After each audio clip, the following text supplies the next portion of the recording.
Important points. सबसे पहला,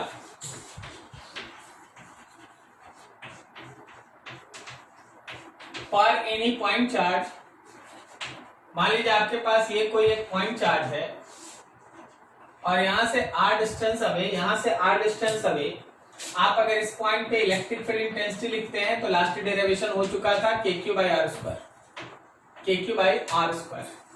अभी ये एक वेक्टर है तो हम लोग को डायरेक्शन देखना होगा। याद रखना, direction of electric field is radially outward for positive charge and radially inward for negative charge, radially outward for positive charge and radially inward for negative charge। Outward होगा पॉजिटिव चार्ज के लिए। इस line का मतलब क्या वो देखो, इस लाइन का मतलब क्या वो देखो। मान लो हम लोगों के पास एक सोर्स चार्ज है जो पॉजिटिव है, तो आप इस सोर्स चार्ज से, जरा ध्यान से समझिएगा, आप कहीं भी इस सोर्स चार्ज का अगर आप इलेक्ट्रिक फील्ड बनाइएगा, इलेक्ट्रिक फील्ड इंटेंसिटी, तो जिस पॉइंट पे आप बनाना चाहते हैं वहां से रेडियली आउटवर्ड, जिस पॉइंट पे आप बनाना चाहते हैं रेडियली आउटवर्ड, कहीं भी जहां भी ड्रॉ करना है ड्रॉ करो, electric field is radially outward. कब? जब हम लोग का सोर्स चार्ज होगा पॉजिटिव। लेकिन इसी का रिवर्स सोचो कि अगर हम लोगों के पास सोर्स चार्ज है निगेटिव और हम किसी भी पॉइंट पे इसके इलेक्ट्रिक फील्ड इंटेंसिटी का डायरेक्शन बनाना चाहते हैं, इसके इलेक्ट्रिक फील्ड इंटेंसिटी का डायरेक्शन बनाना चाहते हैं, ध्यान रखना वो रेडियली इनवर्ड है, वो रेडियली इनवर्ड है, इनवर्ड। कहीं भी बनाना चाहो रेडियली इनवर्ड, अंदर की तरफ। This is the way you can draw the direction of electric field intensity by seeing source charge. Source charge अगर प्लस है तो रेडियली आउटवर्ड बनाओ, दूर। अगर सोर्स चार्ज माइनस है तो उसकी तरफ बनाओ, इनवर्ड। सो यहां बनाएंगे तो ऊपर जाएगा, ऐसे एंड सो ऑन। तो इस पूरे लाइन को ध्यान में रखिए, जरा सोच के बताइएगा, सोच के बताइएगा। जैसे एक एग्जांपल देते हैं कि मान लीजिए हमारे पास ये कोऑर्डिनेट एक्सिस है, positive x axis, positive y axis, negative x axis and negative y axis, like that. अब ये सोचो कि इस पॉइंट पे प्लस क्यों रखा है और इस पॉइंट पे माइनस क्यों रखा है। इसको Q1 मान लो, इसको Q2 मान लो। बताओ क्या इस ओरिजिन पे दो दो इलेक्ट्रिक फील्ड होगा? Yes sir. Q1 के इलेक्ट्रिक फील्ड का डायरेक्शन बताओ, Q1 के इलेक्ट्रिक फील्ड का डायरेक्शन बताओ। Negative of y axis, plus है ना तो दूर बनाएंगे। Yes sir. और सोच के बताओ Q2 का इलेक्ट्रिक फील्ड का डायरेक्शन। पॉजिटिव है। Very good, very good. Positive x, ये रहा इलेक्ट्रिक फील्ड। इसी तरह अगर मान लीजिए अगर यहाँ पे एक माइनस Q3 रहता तो इसका इलेक्ट्रिक फील्ड का डायरेक्शन किधर होता? ओरिजिन पे sir towards minus negative. Negative. क्या सही जा रहे हैं? Yes sir. हाँ, तो ऐसे है ना, इंडिविजुअल चार्ज की वजह से आप इस तरह से अपना अपना इलेक्ट्रिक फील्ड का डायरेक्शन लिखते हैं। और मैग्नीट्यूड लिखना पड़ा तो क्या करेंगे? Q1 लेंगे और यहां से यहां तक डिस्टेंस को KQ बाय आर स्क्वायर में यूज कर लेंगे। फिर यहाँ पे Q2 लेंगे, यहां से यहां तक के डिस्टेंस को KQ बाय आर स्क्वायर में सॉल्व। मैग्नीट्यूड ऐसे लिख देंगे, डायरेक्शन ऐसे बनाएंगे। सो अगर हम तुमसे बोले कि ओरिजिन पे बता नेट इलेक्ट्रिक फील्ड, तो क्या करेगा? जीरो। अच्छा, जीरो क्यों बोल रहा है? जीरो क्यों बोल रहा है? तुमको कैसे पता कि सब बैलेंस हो जाएगा? यू हैव टू से ना कि sir this is the vector sum of E1, E2 and E3। क्या ये लाइन सही है ना? Yes sir. वेक्टर सम करना होगा ना E1, E2 और E3 का। हाँ ठीक है, जीरो आएगा तो जीरो लिख देंगे। क्या आप लॉजिक समझ रहे हैं? Yes sir. This is called principle of superposition. इसको हम लोग कहते हैं principle of superposition. So third point देखिए,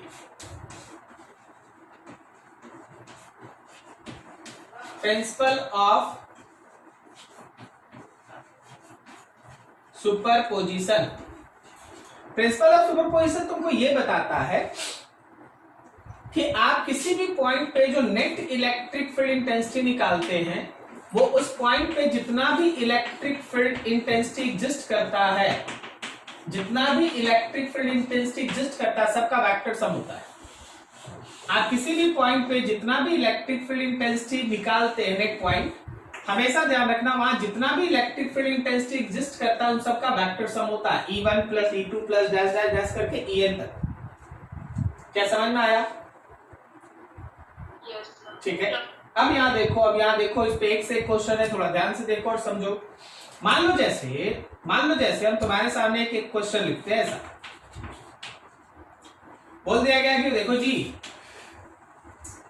यहाँ पे एक चार्ज है, नाम है इसका 2q, और यहाँ पे एक चार्ज है, नाम है इसका 3q, और इन दोनों चार्जेस के बीच का डिस्टेंस है d। चलो एक पॉइंट निकालो जहां इन दोनों के चार्ज की वजह से जो अपना अपना इलेक्ट्रिक फील्ड है उसका रिजल्टेंट जीरो आ जाए, कोई हमको बता सकता है वो पॉइंट कहां हो सकता है जहां इन दोनों का इलेक्ट्रिक फील्ड कैंसिल हो जाएगा? सर दोनों चार्ज के बीच में। बिल्कुल सही। दोनों चार्ज का मिडिल मत बोलो, मिडिल बोलने के लिए दोनों चार्ज का मैग्नीट्यूड सेम होना चाहिए। देखिए आप लोग सब कोई है ना ऑलमोस्ट सही सोचते हैं, लेकिन वर्ड है ऑलमोस्ट। होता क्या है, आप बोलते हैं बीच में और हम बोलते हैं कि कहीं भी दोनों के बीच में। कारण क्या है, बीच तभी सही होगा जब दोनों चार्ज का मैग्नीट्यूड सेम है। क्या बोलता है, समझ में आया? ठीक है। अब देखो कोई हमको बोला कि सर यहाँ पे जीरो होगा, हाँ जीरो भी हो सकता है, लेकिन हमेशा जीरो कैसे हो जाएगा? कुछ निकालना पड़ेगा। ठीक है, तो देखो सही आंसर आता है, लेकिन आप सोच के बोलिएगा ना तो ज्यादा परफेक्ट होता है। ठीक है, चलिए मान लेते हैं, चलिए काम करते हैं। चलिए मान लेते हैं यहाँ पे एक पॉइंट है P, Q1 से x डिस्टेंस अवे, तो ऑब्वियसली वो 3Q से d माइनस एक्स हो गया। हम लोग इसको 1 लिख दिए, इसको 2 लिख दिए। बोलो P पॉइंट पे 1 का इलेक्ट्रिक फील्ड का डायरेक्शन बोलो।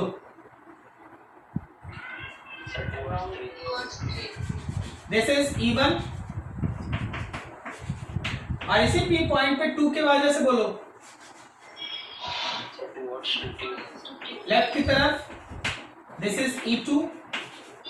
अभी बात क्या चल रहा है हम लोगों का काम चल रहा है ऐसा कि देखना, अगर हम बोले कि E नेट लिखो एट P, देखना बहुत अच्छे से वेक्टर के कॉन्सेप्ट से समझना, तो लिखने का नियम तो यही है कि E1 और E2 का वेक्टर सम करना है। लेकिन क्वेश्चन तुमको क्या बोलता है, क्वेश्चन बोलता है कि जो नेट आएगा P पे वो तो जीरो होना चाहिए। इसका मतलब E1 और E2 का सम जीरो होना चाहिए, और E1 और E2 का सम जीरो होने का मतलब है कि E1 माइनस E2। बताओ तो इस लाइन का मतलब क्या है? इस लाइन का तो वो सेंस बताओ, फिजिकल सेंस बताओ, बोलो। इसका मतलब है कि दोनों का मैग्नीट्यूड बराबर और डायरेक्शन अपोजिट। डायरेक्शन अपोजिट तो फिगर में दिख रहा है, अब करना क्या है, मैग्नीट्यूड बराबर करना है। सो जो मैग्नीट्यूड मेरा E1 का होगा उसको हम E2 के मैग्नीट्यूड से बराबर कर दें, तो E1 का मैग्नीट्यूड हो गया K Q1 by x square, और E2 का मैग्नीट्यूड हो गया K Q2 by d minus x का स्क्वायर। K Q1 है 2Q, नीचे x का स्क्वायर, और K इसका है 3Q, और नीचे d माइनस एक्स का square. K Q cancel, so 2 by x square is 3 d minus x का स्क्वायर। ठीक है, क्या इसको सॉल्व करके आप x निकाल लेंगे ना? Yes sir. q by 3 is equals to x by d minus x का स्क्वायर, स्क्वायर हटाइए, रूट डाल दीजिए, 2 by 3 is equals to x by d minus x. आराम से सॉल्व करके x निकाल लीजिएगा, आंसर है। तो देखो कॉन्सेप्ट स्टार्ट है, न्यूमेरिकल इसी पे चलता है।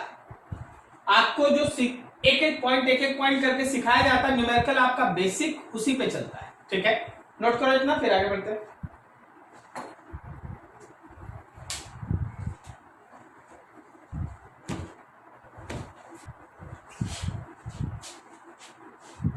नेक्स्ट क्वेश्चन थोड़ा सोच के।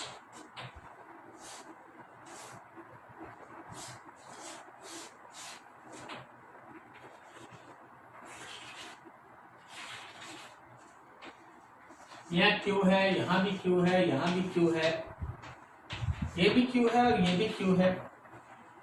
हर किसी का एज लेंथ है एल। सोच के बताओ सेंटर पे नेट इलेक्ट्रिक फील्ड जीरो या non zero? Non zero sir. Non zero. क्यों नॉन जीरो? सर क्यों कैंसिल होता है सर? पॉजिटिव एक्सिस की तरफ है ना, उसके कारण इलेक्ट्रिक फील्ड नेगेटिव एक्सिस की तरफ होगा। बिल्कुल सही।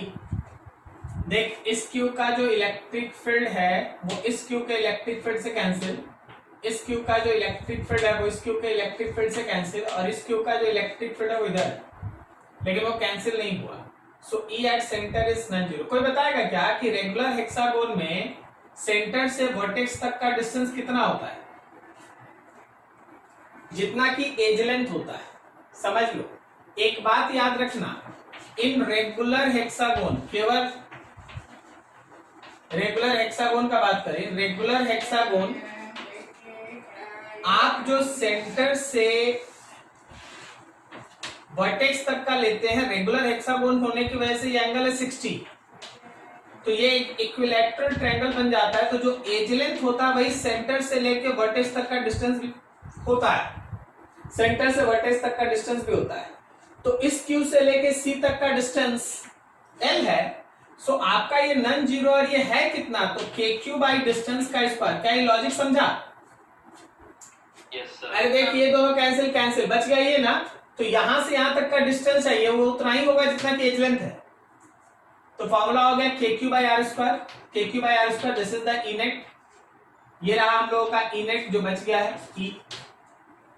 तो ये सब चीज ट्रिक याद रखना रेगुलर हेक्सागोन में क्या है। अब मान लो सपोज अगला क्वेश्चन तुम्हारे पास ऐसा है कि देखिए जी,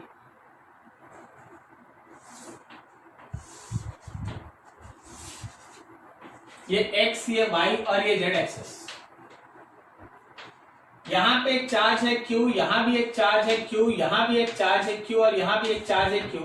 हर किसी का एज लेंथ मतलब ओरिजिन से डिस्टेंस है l, और यहां एक पॉइंट है जो खुद भी l डिस्टेंस पे। तुमको बताना है E net at p point. बताओ तो p पॉइंट पे नेट इलेक्ट्रिक फील्ड जीरो या नॉन जीरो? P पॉइंट पे नेट इलेक्ट्रिक फील्ड जीरो या नॉन जीरो? नॉन जीरो होगा सर। कैसे होगा नॉन जीरो भाई? सर जो x और y एक्सिस पर q चार्ज है उसके वजह से z एक्सिस पर भी चार्ज होगा ना सर? जेड एक्सिस पे चार्ज कहाँ होगा? नहीं सर, इलेक्ट्रिक फील्ड। हाँ इलेक्ट्रिक फील्ड। देखो ठीक बोल रहा है नॉन जीरो, लेकिन समझना होगा ये 3 डायमेंशनल फिगर है, ठीक है। आप एक बार क्या कीजिए ना, x वाला दोनों चार्ज को लेकर p पे सोचिए। जब आप इसका आंसर निकालेगा 3 डायमेंशन तरीके से सोचिएगा। एक बार आप x पे जो दोनों चार्ज है उसकी वजह से सोचिए, l और यहाँ है पॉइंट p जो l पे है। तो इस चार्ज की वजह से इधर इलेक्ट्रिक फील्ड, इस चार्ज की वजह से इधर इलेक्ट्रिक फील्ड, सही है। अब मान लो ये एंगल है थीटा और ये थीटा, तो ये भी एंगल थीटा और ये थीटा। तो जरा गौर करना, जरा गौर करना, इस ई का ऊपर वाला कंपोनेंट ई कॉस थीटा आएगा। Yes sir. तो इस ई का भी तो ऊपर वाला कंपोनेंट ई कॉस थीटा ही ना आएगा। तो दो को ई कॉस थीटा ऊपर। अब देखो इस ई का लेफ्ट वाला कंपोनेंट ई साइन थीटा आएगा और इस ई का राइट वाला कंपोनेंट ई साइन थीटा आएगा। चलो दोनों ई साइन थीटा एक दूसरे को कैंसिल कर लिया, लेकिन दोनों ई कॉस थीटा तो ऊपर हो गया ना। Yes sir. अब सोचिए जो कहानी आप x पे दोनों चार्ज के लिए पढ़े वही कहानी तो y के भी दोनों चार्ज के लिए काम करेगा ना। Yes sir. y पे जो दोनों चार्ज है उसका भी तो अपना अपना इलेक्ट्रिक फील्ड होगा, जिसका ऊपर वाला कंपोनेंट बच जाएगा और हॉरिजॉन्टल कंपोनेंट बैलेंस हो जाएगा, ठीक है ना। तो जो हमारे x एक्सिस पे डिस्कशन हुआ सेम कॉन्सेप्ट y एक्सिस पे भी होगा। is for charges on y axis। y axis के लिए भी सेम चार्ज। तो अगर आप इनेट बोलेंगे एट p, तो क्या हम लोग e cos थीटा का 4 टाइम्स कर दें? Yes sir. So e cos theta into 4। चलो भाई डाटा पुट करो। E मतलब है एक चार्ज का p पॉइंट पे इलेक्ट्रिक फील्ड। तो जरा देखना, ये डिस्टेंस l है, ये डिस्टेंस l है, तो क्या ये √2l है? Yes sir. तो वैल्यू हो गया हम लोग का kq बाई √2l का स्क्वायर। अब फिगर पे आओ, cos थीटा, थीटा ये है तो बेस हो गया हम लोग का, देखो ना l है और l है, तो क्या ये एंगल 45 होगा? Yes sir. तो cos 45 और इंटू 4 आराम से सॉल्व करके लिख दीजिए। This is the E net at p। ये हम लोग का इनेट है p पे। देखो हम कितना भी एग्जांपल बताएं ना, उसका एक थीम समझो। इन सारे एग्जांपल का एक ही थीम है कि आपको करना क्या है। अगर आपको किसी पॉइंट पे नेट इलेक्ट्रिक फील्ड निकालना है तो आपको वेक्टर एडिशन करना है, ठीक है ना। तो इन सब का एक छोटा सा कंक्लूजन देखो। So E net at any point is vector sum of all electric field intensity at that point। तो जो हम लोगों का नेट इलेक्ट्रिक फील्ड किसी पॉइंट पे होता है वो सारे के सारे इलेक्ट्रिक फील्ड इंटेंसिटीज का वेक्टर सम होता है। चलिए ये कॉन्सेप्ट अभी तक। इसी में एक और कॉन्सेप्ट छोटा सा हम ऐड करते हैं, जरा ध्यान देना, थ्योरेटिकल। मान लो जैसे मेरे पास एक चार्ज Q1 है और एक चार्ज Q2 है और यहां पे एक पॉइंट है P। इसका अपना डिस्टेंस है, इसका अपना डिस्टेंस है, इसका अपना इलेक्ट्रिक फील्ड है E1 है, इसका अपना इलेक्ट्रिक फील्ड है E2 है। अब देखना, अगर हम तुमसे बोले कि electric field intensity of Q1 कितना है, your answer is E1। Electric field intensity of Q2 कितना है, तो योर आंसर इज E2। और तुमसे अगर हम बोले कि इनेट कितना है, तो E1 वेक्टर और E2 वेक्टर का सम, E1 वेक्टर और E2 वेक्टर का सम, ठीक है। अब एक चीज पूछते हैं, ये जो आंसर्स आप लिख रहे हैं वो Q1 और Q2 दोनों मौजूद रहेगा तब का है कि अकेले Q1 मौजूद रहेगा या Q2 अकेले मौजूद रहेगा, तो आंसर सेम होगा। क्वेश्चन क्लियर और करते हैं, थोड़ा जगह नहीं है इसलिए हम लिख नहीं रहे हैं, सुनना। अगर अकेले Q1 है, सुनिएगा ध्यान से, अगर अकेले Q1 है और उसका इलेक्ट्रिक फील्ड P पॉइंट पे E1 है, तो अगर Q2 आ जाएगा तो Q1 के इलेक्ट्रिक फील्ड पे क्या इफेक्ट पड़ा? सर वो घट भी सकता है और बढ़ भी सकता है। अगर पॉजिटिव है तो बढ़ जाएगा और नेगेटिव है तो घट जाएगा। चलिए ठीक, बस हम यही सिखाना चाहते हैं, सुनिएगा ध्यान से सब कोई। सही नहीं, आंसर गलत है actually.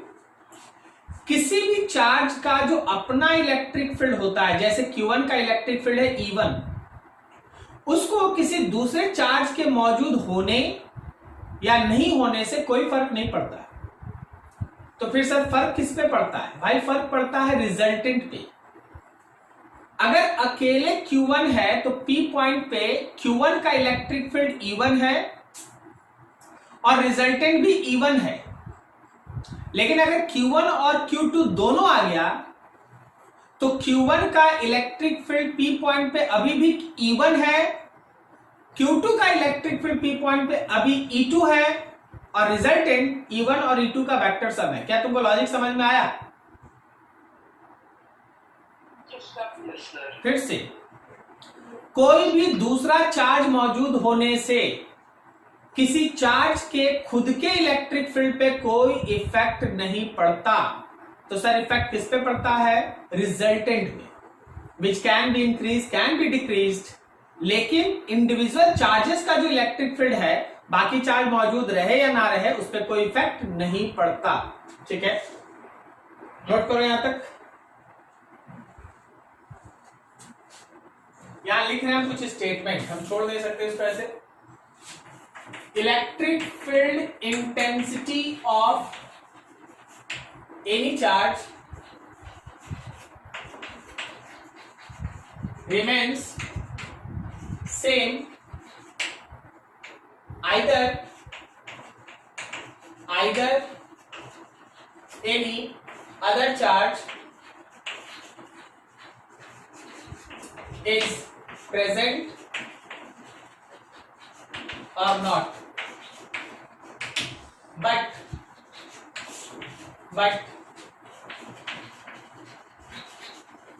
resultant will change due to presence of other charges.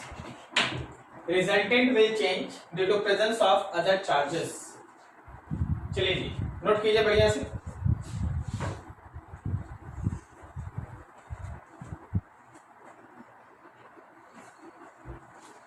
देखो,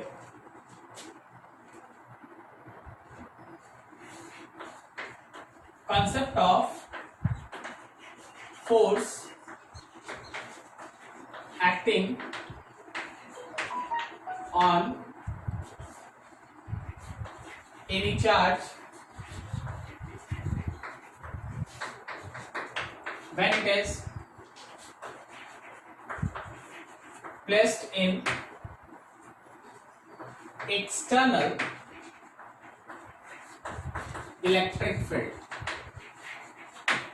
अगर आप किसी चार्ज को किसी एक्सटर्नल इलेक्ट्रिक फील्ड में रखते हैं तो उस चार्ज पे लगने वाला फोर्स देखना है। देखो बाय डेफिनेशन हम लोग क्या पढ़े थे, E is equals to F by q. तो अगर आपको फोर्स निकालना है तो जस्ट मल्टीप्लाई QE। आप अगर किसी चार्ज Q को किसी एक एक्सटर्नल इलेक्ट्रिक फील्ड में रखते हैं तो उस Q चार्ज पे लगने वाले फोर्स का वैल्यू होता है QE। वेक्टर फॉर्म में लिखो, डायरेक्शन भी आपको पता चल जाएगा। वेक्टर फॉर्म में force vector is equals to Q into E vector. अब यहां से तुमको दो चीज मिलता है, एक जरा गौर करना कि अगर तुम्हारा रखा गया चार्ज है पॉजिटिव तो फोर्स इलेक्ट्रिक फील्ड के साथ सेम डायरेक्शन में होगा। फोर्स का वही डायरेक्शन होगा जो इलेक्ट्रिक फील्ड का है। लेकिन अगर तुम्हारा रखा गया चार्ज है निगेटिव तो ये ध्यान रखना कि फोर्स का जो डायरेक्शन है वो इलेक्ट्रिक फील्ड के अपोजिट में होगा। जो फोर्स का डायरेक्शन है वो इलेक्ट्रिक फील्ड के अपोजिट में होगा। फोर्स अपोजिट में इलेक्ट्रिक फील्ड का, फोर्स सेम डायरेक्शन में इलेक्ट्रिक फील्ड का। सर इसका मतलब समझाइए। देख भैया ध्यान से, मान लीजिए एक रीजन है इलेक्ट्रिक फील्ड का, ये एक इलेक्ट्रिक फील्ड रीजन है। अब देखो ऐसे तो पता नहीं चलता है तो हम तुम्हारे सामने ऐसे लाइन खींच के दिखा देते कि आप देख लो यार ये एक इलेक्ट्रिक फील्ड का डायरेक्शन है। एक इलेक्ट्रिक फील्ड इस रीजन में एग्जिस्ट कर रहा है लेफ्ट से राइट। अब अगर हम इस रीजन में कोई एक प्लस क्यू रख दें तो जिस डायरेक्शन में इलेक्ट्रिक फील्ड है याद रखना फोर्स उसा ही लगेगा और फोर्स का वैल्यू होगा QE। लेकिन अगर हम इसी रीजन में कोई एक माइनस क्यू रख दें तो जिस डायरेक्शन में इलेक्ट्रिक फील्ड है फोर्स उसके अपोजिट में लगेगा, लेकिन उसका भी मैग्नीट्यूड होगा QE। क्या तुमको समझ में आया? क्या आप लोगों को ये टॉपिक क्लियर हुआ? Yes sir. अब रवि बाबू आपका क्वेश्चन, इस टाइप का क्वेश्चन ये था कि कोई एक ड्रॉपलेट है जिसका मास m है, चार्ज q है। बोला गया कि इसको कितने इलेक्ट्रिक फील्ड में रखा जाए कि यह हवा में सस्पेंडेड रहे, यही क्वेश्चन है। तो देखो अगर ये हवा में सस्पेंडेड है इसका मतलब नीचे वाला mg कोई ना कोई फोर्स से बैलेंस होगा। Yes sir. अब देखो अगर चार्ज है पॉजिटिव तो क्या हमको इलेक्ट्रिक फील्ड ऊपर अप्लाई करना होगा, तब ना जो इलेक्ट्रिक फील्ड होगा उसी डायरेक्शन में इलेक्ट्रिक फोर्स लगेगा QE का। नहीं समझे? Yes sir. चार्ज पॉजिटिव है, चार्ज पॉजिटिव है तो इलेक्ट्रिक फील्ड अगर ऊपर है तो फोर्स भी ऊपर है। अच्छा अगर चार्ज निगेटिव होता तो इलेक्ट्रिक फील्ड किधर लगाते कि फोर्स ऊपर होता? सर नीचे। नीचे लगा। तो अभी जो है देखो, अगर हम बोलते हैं कि ड्रॉपलेट सस्पेंडेड इन एयर, मान लो तुम्हारा ड्रॉपलेट हवा में सस्पेंडेड है तो ये तभी पॉसिबल है जब mg QE के बराबर, so E will be equals to mg by Q।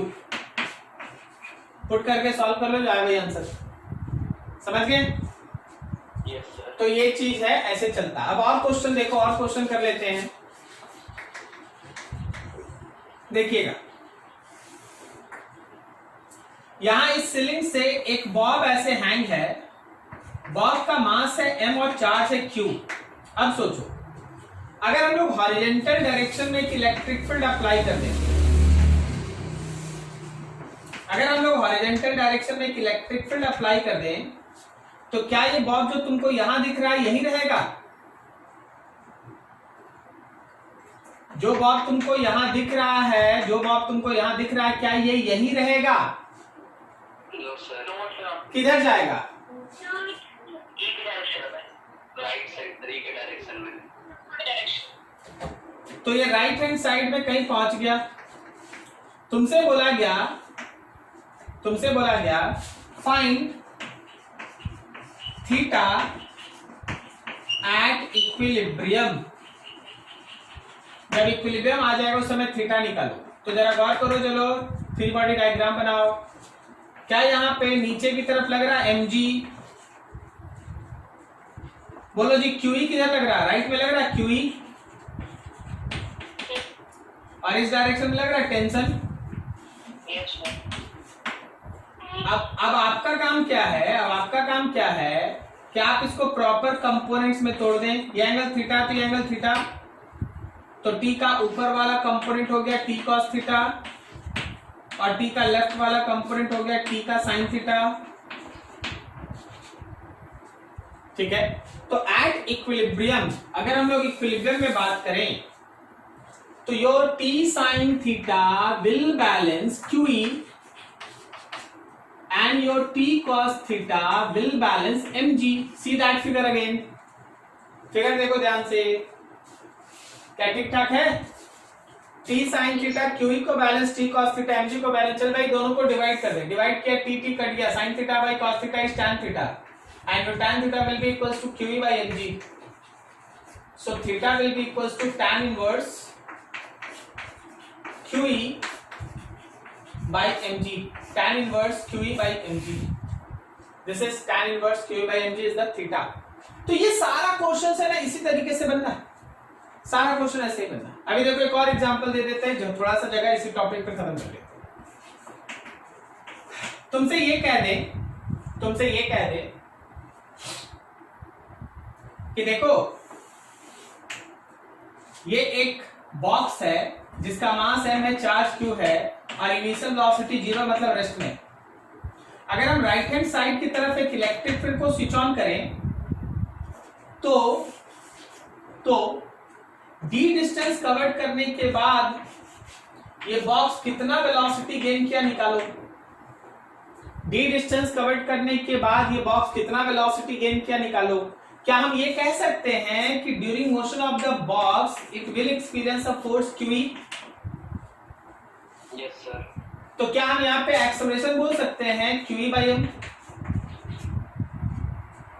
Yes sir. तो देख वेलोसिटी है, एक्सेलरेशन है, डिस्टेंस है, तो v नहीं निकलेगा। v square is equals to u square plus 2s। Solve कर लेंगे क्या? सही है?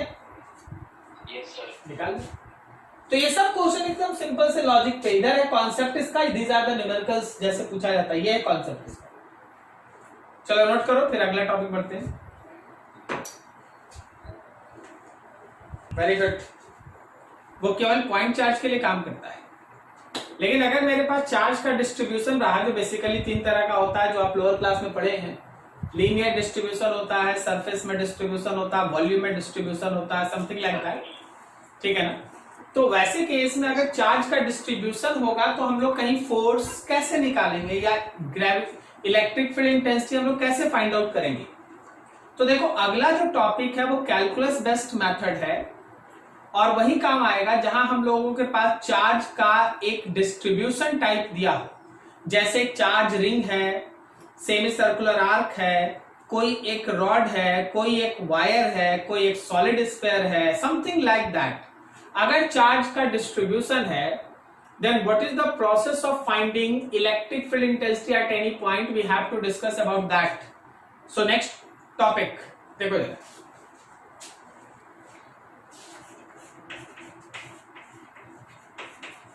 concept of finding electric field intensity at any point due to charge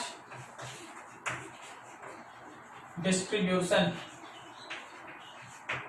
Concept of finding electric field intensity at any point due to charge distribution. Charge distribution के case में electric field intensity हम लोग को find out करना है। तो देखो we have to use calculus,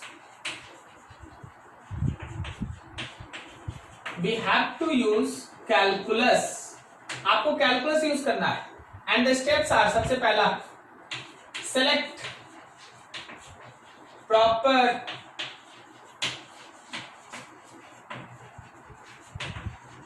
elementary part. क्या आपको 11 याद है जहां आप ग्रेविटेशन में सीखे थे how we have to choose the proper elementary part? Yes sir. Gravitation था, मोमेंट ऑफ इनर्शिया था, सेंटर ऑफ मास था, ये सब ऐसा जगह था जहां आपको एलिमेंट्री पार्ट के बारे में सिखाया गया, याद है? Yes sir. यूज करना होगा उसको। दूसरा, find small charge dq of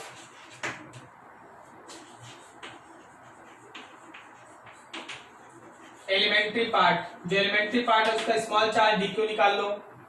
third, right small electric field intensity dE of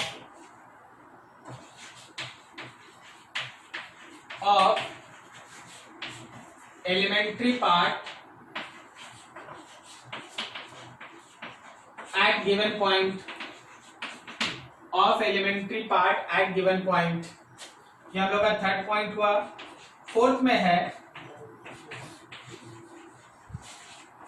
draw proper direction of DE and find its components। उसका कंपोनेंट निकाल दीजिए। एंड लास्ट वन इज अगर आपको इलेक्ट्रिक फील्ड x में चाहिए तो जो भी DE का x कंपोनेंट आया उसको इंटीग्रेट करो। अगर आपको इलेक्ट्रिक फील्ड y में चाहिए तो जो भी DE का y कंपोनेंट आया उसको इंटीग्रेट करो। यही तरीका है। ये 5 स्टेप आपको फॉलो करना है। हर स्टेप का अपना एक सेंस है जो तभी क्लियर होगा जब आपको पैरेलल में एक एग्जांपल बताता हूं। आपको एक एग्जांपल समझना पड़ता है कि हाँ या फिर इस चीज सबको हम लोग यूज कैसे करते हैं। तो चलो जी देखो एक छोटा सा डिस्कशन कर दें, एक डेरिवेशन ही कर दें।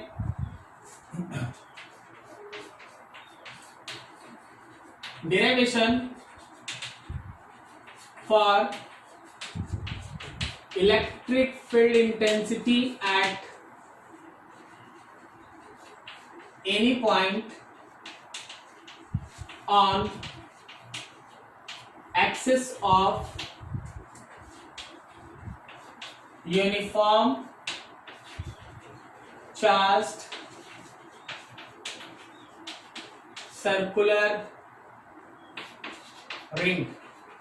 कोई हम लोगों के पास यूनिफॉर्मली चार्ज सर्कुलर रिंग, कोई हम लोगों के पास यूनिफॉर्मली चार्ज सर्कुलर रिंग है, तो उसके एक्सिस पे सेंटर से कुछ distance away we have to find electric field intensity. See that figure properly. Okay,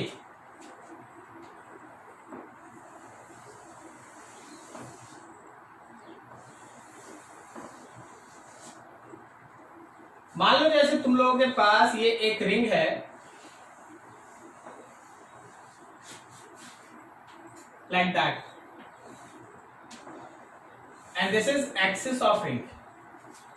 इस रिंग का सबसे खास बात क्या है कि इस रिंग में पॉजिटिव चार्ज इस तरह से डिस्ट्रीब्यूटेड है. मान लो यहाँ पे प्लस है, दिख रहा है कि आपको ये प्लस साइन आप लोगों को दिख रहा है, सबको नहीं दिख रहा है? कोई बात नहीं, थोड़ा बाहर ही बना देते इसमें, क्या अब दिख रहा होगा? तो चलो भाई, ये इसका अपना एक रेडियस रहा आर, आपके पास एक पॉइंट है पी, सेंटर से वहां तक का डिस्टेंस है एक्स. हम लोग को क्या करना है, इस चार्ज्ड रिंग की वजह से उस पॉइंट पे इलेक्ट्रिक फील्ड इंटेंसिटी पी निकालना है. आपके पास जो रिंग दिया गया है, रिंग है having charge per unit length lambda. क्या हम चार्ज पर यूनिट लेंथ को क्यू बाई 2πr लिख सकते हैं? Yes sir. ठीक है, अब चलो जी काम स्टार्ट करो. रिंग में कैसा आप चुनते हैं एलिमेंट्री पार्ट? एलिमेंट्री पार्ट कैसा चुनता है रिंग के केस में? dx या dl, सही है ना? छोटा सा एक पोर्शन कट कर लेते हैं, dx या dl, समथिंग लाइक दैट. ठीक है, चलो मान लो x इसलिए नहीं लिखेंगे क्योंकि x यहां है, तो हम एक एलिमेंट्री पार्ट यहां ले लिए, हम एक एलिमेंट्री पार्ट यहां ले लिए ऐसा, इसका स्मॉल सा लेंथ है dl, तो इसका एक स्मॉल चार्ज होगा dq. अगर तुम उस स्मॉल चार्ज को देखो, चलो देखते चलो. तो क्या हम उस dq को लिख सकते हैं charge per unit length into small length? ये राजी, find small charge dq of elementary part, charge per unit length into small length. Yes sir. ठीक है, अब अगला है right small electric field of elementary part at given point. ये रहा elementary part, ये रहा पॉइंट. तो एलिमेंट्री पार्ट से लेके इस पॉइंट तक का distance let it is r. तो इस चार्ज की वजह से जो स्मॉल इलेक्ट्रिक फील्ड है, क्या हम लिख सकते हैं? k into Q divided by r का स्क्वायर. Yes sir. चार्ज है dq और यहां से यहां तक का डिस्टेंस है r, तो इलेक्ट्रिक फील्ड हो गया kq बाई r स्क्वायर. अब अगला है draw proper direction of d and find its component. तो देखिए भाई, चार्ज है पॉजिटिव, तो इलेक्ट्रिक फील्ड तो इस डायरेक्शन में होगा ना, एट एन एंगल थीटा. चलिए कंपोनेंट में तोड़ लीजिए, ये थीटा है तो ये थीटा हुआ, तो डी का राइट वाला कंपोनेंट हो गया है डीई का कॉस थीटा, और नीचे वाला हो गया डी का साइन थीटा. वैसे तो तुम लोग बहुत सारा पढ़ाई किया है अभी तक, बताओ तो कौन सा कंपोनेंट कैंसिल होने जा रहा है?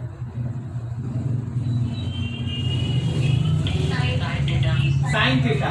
जस्ट इसके अपोजिट में हम लोग फिर से चुनेंगे एक वैसा ही सिस्टमैटिक एलिमेंट्री पार्ट जिसका dq होगा dl होगा.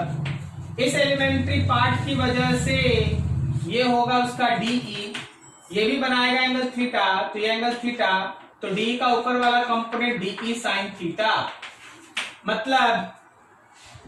मतलब दोनों de साइन थीटा अपने आप को करेगा कैंसिल, दोनों de साइन थीटा अपने आप को करेगा कैंसिल, और रिजल्टेंट केवल और केवल de cos थीटा की वजह से बचेगा. रिजल्टेंट केवल और केवल de cos थीटा की वजह से बचेगा. Yes sir. Yes sir. तो इंटीग्रेशन केवल d cos थीटा का होगा. क्या सही है? Yes, sir. Yes, sir. Due to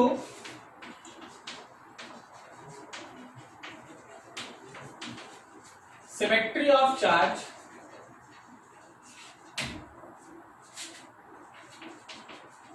d sin theta cancelled out, so E net is integration of d cos theta only. जो नेट इलेक्ट्रिक फील्ड है वो केवल d cos theta का इंटीग्रेशन है। तो अब चलिए थोड़ा सा मेहनत कर लीजिए। E net is integration of k dq by r square and cos theta। पता है एक इंटरेस्टिंग चीज देखना यहाँ, जो पॉइंट आप चुन के चल रहे हैं, मान लीजिए ये पॉइंट, इस पॉइंट के लिए ना x वेरिएबल है, ना r वेरिएबल है, ना थीटा वेरिएबल। तुमको समझ में आई ये लाइन? अरे भाई वो पॉइंट जहां है उसका डिस्टेंस तो वेरिएबल ही ना है। No, sir. और सरकमफ्रेंस से उस पॉइंट को मिला लो, तो चाहे आप किधर भी मिला लो थीटा सेम रहेगा। यहां से जितना एंगल बन रहा है यहां से भी मिलाएंगे तो वही एंगल ना बनेगा, यहां से भी, क्योंकि तुम इमेजिन करो ना यार, ऐसा है ना, यहाँ पे ना पॉइंट, तो इधर से सरकमफ्रेंस से कहीं भी एंगल लेगा, एंगल तो सेम होगा ना। Yes, sir. Yes, sir. तो जरा गौर करना, E net is integration of k dq के जगह पे लैम्डा इंटू dl, नीचे r का स्क्वायर और cos थीटा सब कैंसिल, सब k lambda cos theta by r square, integration करो dl का, केवल लेंथ वेरिएबल है। और कोई हमको सोच के बताओ, पूरे रिंग पे अगर लेंथ का इंटीग्रेशन करेंगे तो जीरो से लेके कहां तक? 2πr तक। जीरो से लेके 2 पाई आर तक, जीरो से लेके 2 पाई आर तक। चलिए थोड़ा और काम, के लैम्डा को लिख दे q by 2 pi r cos theta, figure पे आओ, नीचे r square cos theta, figure पे आओ। क्या कॉस थीटा लिख सकते हैं? Base by hypotenuse x by small r. और क्या यहाँ इंटीग्रेशन में केवल 2 पाई आर आएगा? बोलो बोलो।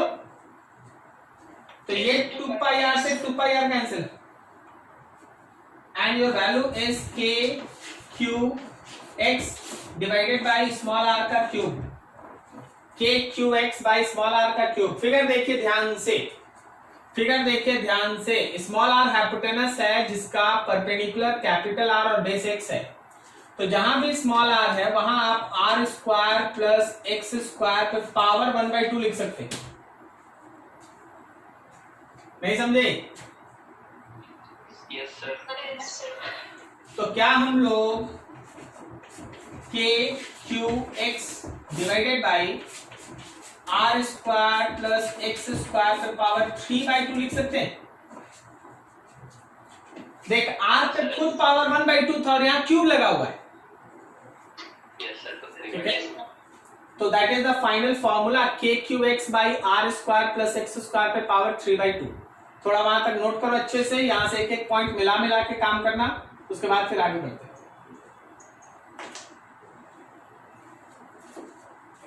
सर कैसे लिखे सर, एक बार थोड़ा बता दीजिए सर फिर से खाली dq। अच्छा तुम हमको ये बताना कि मान ले जैसे मेरे पास है ना 1 मीटर का एक स्केल है, ओके? Yes sir. और उस पूरे 1 मीटर पे 10 कूलम चार्ज डिस्ट्रीब्यूटेड है, 10 कूलम। ठीक है, तो बता 50 सेंटीमीटर में कितना कूलम? 5। कैसे निकाला?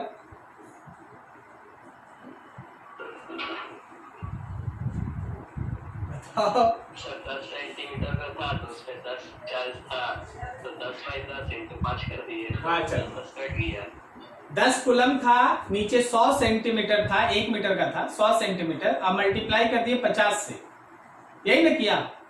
अब अगर हम बोलेंगे 1 सेंटीमीटर में कितना चार्ज है तो क्या करेगा? 10 कूलम में 100 सेंटीमीटर से डिवाइड करके 1 सेंटीमीटर से मल्टीप्लाई करेगा। Yes sir. तो जब तुम 10 कूलम में 100 सेंटीमीटर से डिवाइड कर रहा है तो वो चार्ज पर यूनिट लेंथ है ना? Yes sir. और उसको जितने लेंथ का चार्ज चाहिए, जितने लेंथ पे चार्ज चाहिए उस लेंथ से मल्टीप्लाई कर रहा है ना। Yes sir. तो dq is equals to charge per unit length into small length. अब बोलो, समझ गए सर। Charge per unit length into small length, charge per unit length यहाँ है q by length. Yes sir. चलो ठीक, और किसी का कोई डाउट इसमें? No sir. कहीं कोई दिक्कत इस फॉर्मूला में? वेरी वेरी इंपॉर्टेंट, क्योंकि अगले दिन हम लोग यहीं से आगे बढ़ने वाले हैं, ठीक है, यहीं से आगे बढ़ने वाले हैं। So this is the equation, electric field intensity is kq x by r square plus x square पे पावर 3/2, ठीक है जी। तो ध्यान रखिए कि ये हम लोगों का इलेक्ट्रिक फील्ड इंटेंसिटी। अभी देखो सुनो, एक क्वेश्चन हमको भेजा था यही रवि कुमार, यस सर। उसका भी आंसर इसी में है, उसका भी आंसर इसी में है। सुनिएगा सब कोई क्वेश्चन लिखा, positive charge q distributed uniformly over a circular ring of radius r, a particle having mass m and negative charge q is placed on its axis at a distance x from the center, find the force on the particle। अब मान लीजिए आप यहाँ पे एक small q रखे हैं, small q, तो वहां पे फोर्स कैसे निकालेंगे? इलेक्ट्रिक फील्ड निकला, यस सर। जस्ट रखेगा, चार्ज से मल्टीप्लाई कर दो, फोर्स हो जाएगा। Yes sir. अच्छा, यहाँ पे नेट इलेक्ट्रिक फील्ड राइट में है, यस सर। तो अगर निगेटिव चार्ज रखेंगे तो फोर्स का डायरेक्शन लेफ्ट होगा। हाँ सर। तो यही तुम्हारे क्वेश्चन का आंसर है, लेकिन इसमें है ना एसएचएम भी लग रहा है, तो एसएचएम हम लोग अगले दिन पढ़ेंगे, उसमें नहीं जाएंगे, ठीक है। तो नोट कर लिया आप लोग बढ़िया से। अब अगले दिन जब बैठिएगा तो थोड़ा सा अगर हो सके तो इंटीग्रेशन देख के बैठिएगा, क्योंकि अगला क्लास पूरा इंटीग्रेशन पे है इसका, तो अगले दिन देख के बैठना है, ठीक है।